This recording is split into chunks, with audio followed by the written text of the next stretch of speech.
What's up, Matt here from Urchfab. Today we are migging like we're tigging.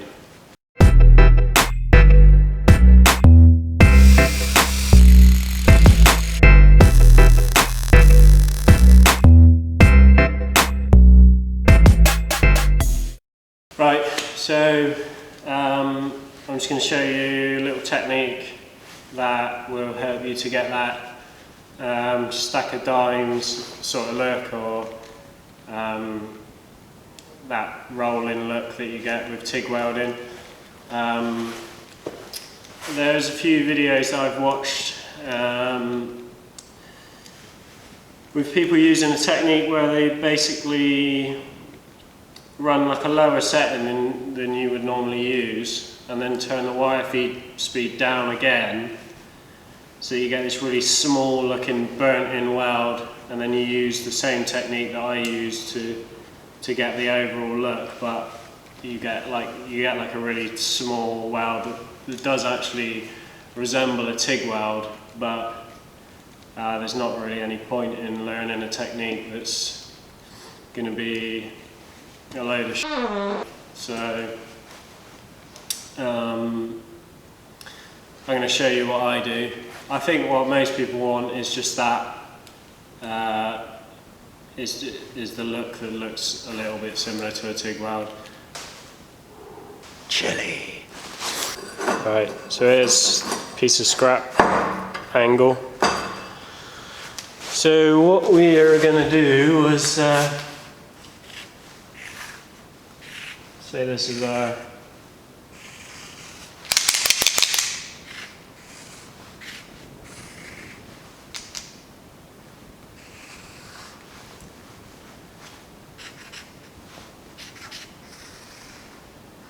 whatever. That's meant to be a piece of angle.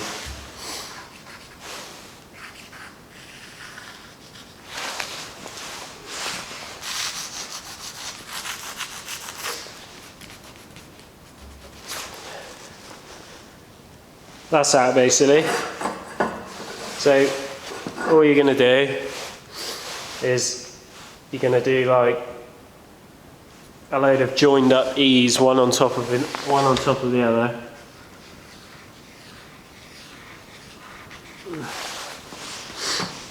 Like that. So that, like, imagine the line is where you're pointing your wire, and you're just rolling one straight onto the next, and that's, you're overlapping it, and that's what's giving you that like rippled look. You just like rolling one onto the next, onto the next, onto the next. It might be more actually like,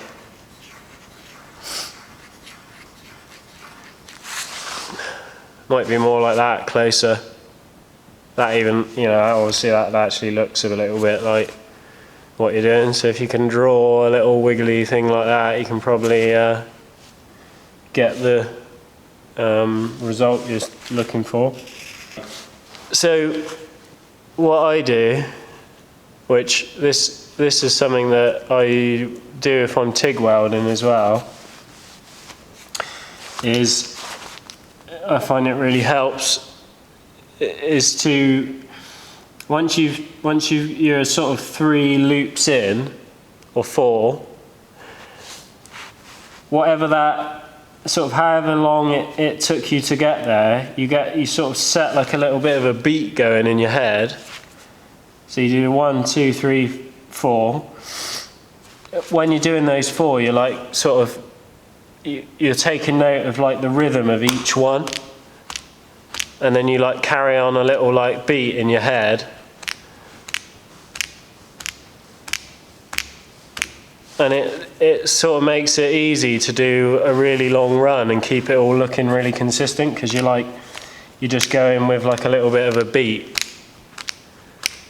And the same with like, if I'm TIG welding, I'll do that to like a beat for when I'm sort of like adding the filler in. It's just something that makes it easy, but you can't set a beat that you're going to go with and then try and weld to it, because you don't really know exactly how long it's going to take to sort of lay one bit into the next. So you start, and then you sort of have to practice it a little bit, but you do the first 3 or 4, and then work out what the rhythm is, and then carry on the rhythm in your head. Try it. Right, so I know I always say this, but you want to do a couple of like dry runs just to make sure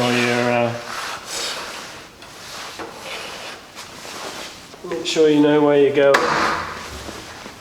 Yeah, one other good thing about sort of doing this technique is you can like sort of, as you roll, you can like edge your hands along rather than trying to like smoothly drag your hands along. You can just sort of like shuffle them along a little bit as you're doing it, and you can sort of shuffle all your way across. That's what I do anyway. Right. Let's weld one end.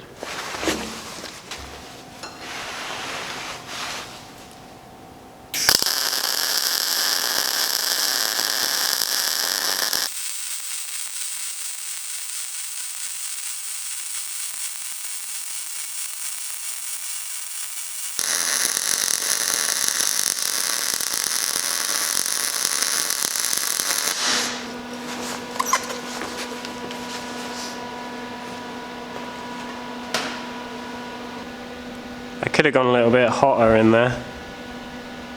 I'm using this new welder that basically sets everything up for you. You just put the thickness in there and what you're welding, and it sets everything up for you. You can use it on manual as well, but I'm just trying out the settings on it. I'm going to do a full video on that thing. I'm going to do another one, turn it up a little bit.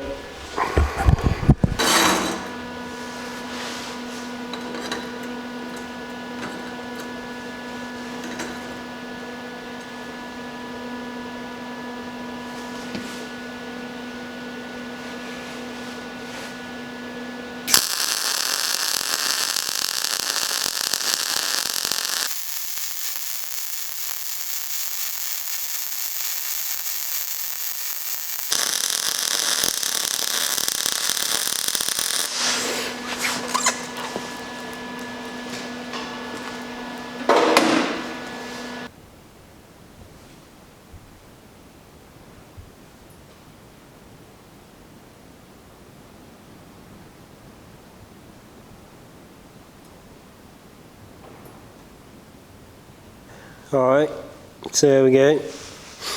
That is the settings that machine recommends for 3mm. I thought that was 2.5, so I did that one on 2.5 and it was a little bit cold, but only marginally. That one went in a bit nicer. Yeah, I mean, obviously if you were looking at a TIG weld compared to that, then it doesn't really look that much like one, but you still got that ripply look to it. Yeah, I definitely think that it helps using that technique for doing long runs, but then you can see how that's warped that, pulled it up down the bottom there from the heat. So yeah, it just shows how, yeah, it might not be a good idea to do as long a weld as you can. You might want to try and space it out. My hand sort of got a bit stuck there, you can see on that bit there, where I sort of jumped a little bit, but overall pretty consistent. That one's probably a bit better.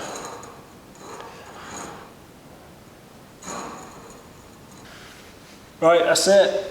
That's all I got for this one. That's my Mig Like Tig, or sort of Mig Like Tig, Mig like a sort of ripply MIG weld, whatever you want to call it. Alternative to a flat weld. Yeah.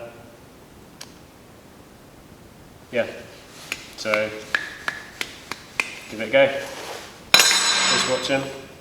See you later.